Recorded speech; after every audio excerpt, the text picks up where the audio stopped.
নমস্কার বন্ধুরা, আমার চ্যানেলে সবাইকে স্বাগতম। আজ আমি একটা নতুন রেসিপি নিয়ে হাজির হলাম, একটি ইউনিক মাছের রেসিপি। তো এটা সাধারণত কেউ বানায় না, তো আমি এই প্রথম বানিয়েছি। দেখুন কত সুন্দর লাগবে, বা আপনারা ভিডিওটা স্কিপ না করে পুরো ভিডিওটা দেখতে থাকুন আমি কিভাবে বানাচ্ছি। তো প্রথমে দেখুন এখানে আমি মাছ নিয়ে নিয়েছি, কাঁচা মাছ।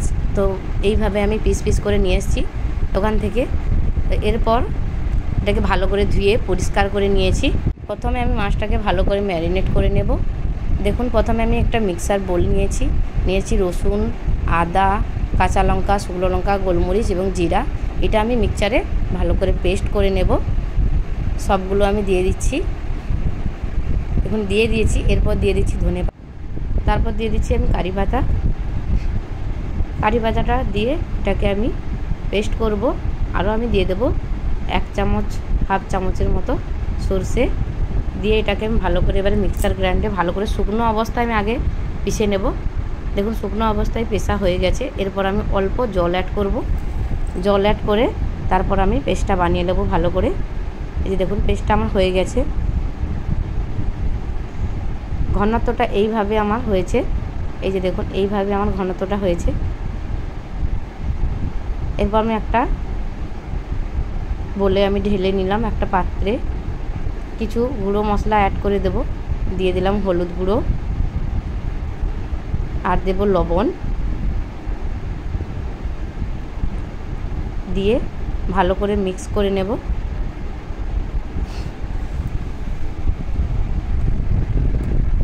ভালো করে মিক্স করা হয়ে গেছে। এরপর আমি আবারও একটু দিয়ে দেব পাতিলেবুর রস। লেবুটা আপনারা অবশ্যই দেবেন, এর টেস্টটা কিন্তু খুব ভালো হয় পাতিলেবু দিলে। দিয়ে আমি ভালো করে মিশিয়ে নিয়েছি। এরপর আমি মাছটাকে ম্যারিনেট করে নেব ভালো করে। আমি এক পিস পিস করে নিয়ে নিয়েছি সবগুলো।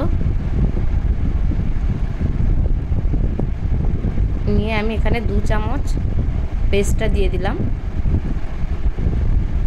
দিয়ে ভালো করে আলতো হাতে মাখিয়ে নিতে হবে এটাকে।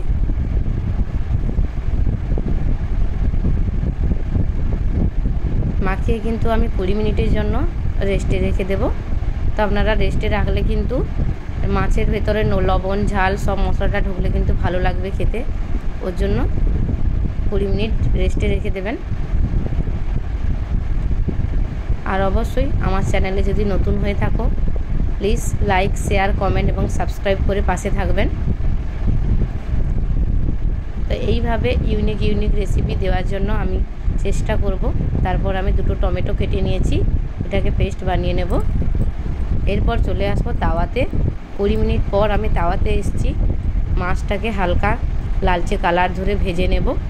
প্রথমে আমি অয়েল দিয়ে দিচ্ছি। ভালো করে গরম হলে তারপর আমি দিয়ে দেব মাছ। মাছ দেওয়ার আগে আমি লবণটা দিয়ে দিচ্ছি, কারণ লবণটা দিয়ে দিলে কিন্তু মাছটা লেগে যাবে না। আর একটু হলুদ গুঁড়ো দিয়ে দিলাম অল্প কালারের জন্য। এটা ভালো করে গরম হলে কিন্তু আমি এবারে মাছ ছাড়বো। দেখুন গরম হয়ে গেছে। একে একে মাছগুলো আমি এবারে ভেজে নেব। এইভাবে একে একে মাছগুলো আমি ভেজে নেব।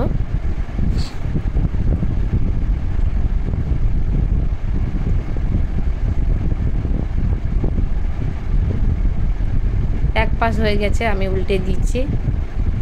এক পাশ হয়ে গেছে। এরপর আমি এটাকে তুলে নেব। একে একে তুলে নেব। মাছটা কিন্তু আমার ভাজা হয়ে গেছে। এইভাবে কালার করে ভেজে নিতে হবে। এই যে আমার হয়ে গেছে, তুলে নিচ্ছি। আপনারা প্লিজ এটা একবার ট্রাই করবেন, অবশ্যই এটা খেতে কিন্তু দুর্দান্ত স্বাদ হয়। তো আমি তো বানিয়েছিলাম, অসম্ভব টেস্ট হয়েছে। তো আপনারা প্লিজ বানাবেন। অনেক রকম রেসিপি তো বানানো হয়, এইটা একবার বানাবেন। দেখুন আমি কড়াইতে মশলা করার জন্য প্রথমে আমি তেল দিয়ে দিচ্ছি। কালো জিরে, মেথি, পানমৌরি, জিরা। আমি এটা ভালো করে আমি ফোড়ন বানিয়ে নেব। হালকা সুগন্ধ এলে শুকনো লঙ্কা এবং কারি পাতাটা দিয়ে দিলাম। দিয়ে আর ওই যে মশলার পেস্টটা বাকি ছিল ওইটা আমি ঢেলে দেব। ভালো করে এটা ভেজে নেব। ভালো করে কষিয়ে নেওয়ার পরে এখানে আমি দিয়ে দেব colour powder, red chilli powder দিয়ে দিলাম। দিয়ে আবারও ভালো করে কষিয়ে নিচ্ছি। এরপর ঝোলের মশলার জন্য আমি পরিমাণ মতো লবণটা দিয়ে দিলাম। হালকা কষানো হয়ে গেছে, এরপর দিয়ে দেবো টমেটো বাটা। টমেটো বাটাটা ভালো করে কষিয়ে নিতে হবে যাতে তেল উপরে ভেসে আসে। মশলাটা কিন্তু ভালো করে কষবেন আপনারা, ভালো করে কষলে কিন্তু যে কোনো তরকারির স্বাদ আলাদাই হয়। কষা হয়ে গেছে আমার, হালকা তেল উপরে ভেসে উঠছে। এরপর আমি দিয়ে দেব জল, পরিমাণ মতো জল দিয়ে ভালো করে আমি ফুটিয়ে নেব। ভালো করে ফুটে গেছে, এরপর আমি মাছের চাকাগুলো দিয়ে দিচ্ছি।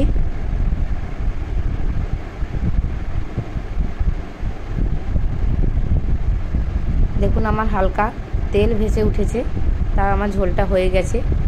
এবার আমি গ্যাসটা অফ করে স্ট্যান্ডিং টাইমের জন্য রেখে দিচ্ছি। উপর থেকে ধনেপাতা কুচি করে ফিরছি আবারও কোনো নতুন